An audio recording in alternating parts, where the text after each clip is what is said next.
everyone. Give it a couple seconds, make sure we're on.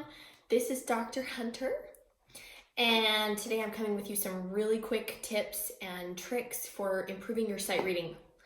Sight reading is not a dirty word. It can actually be a lot of fun, and here's some ways to improve.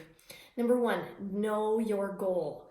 I think people think that the goal of sight reading is to not miss any notes. When you're just starting, that is not true.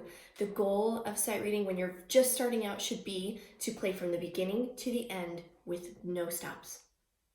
We talk about more about that in another time. The second goal, start easy and start short. If you're playing at an intermediate level, your sight reading journey should begin at a beginning level. If you're advanced, you should be starting at intermediate. Start easy and short. Don't pick an entire piece, pick one line of a piece. Manageable bites. Number two, when you're doing this, count out loud. I realize everybody thinks that might make it a little harder, but in the long run, it will be doing you way more good because it keeps you on track of where you are supposed to be.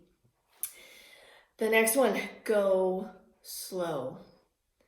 Not just go slow, but as all my students have heard me say 100 times, go slower than you think you need to. So pick a tempo and then cut it in half.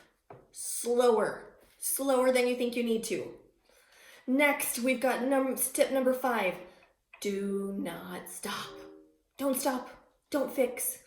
Things are going to go wrong. You've got to be okay with that. Play it.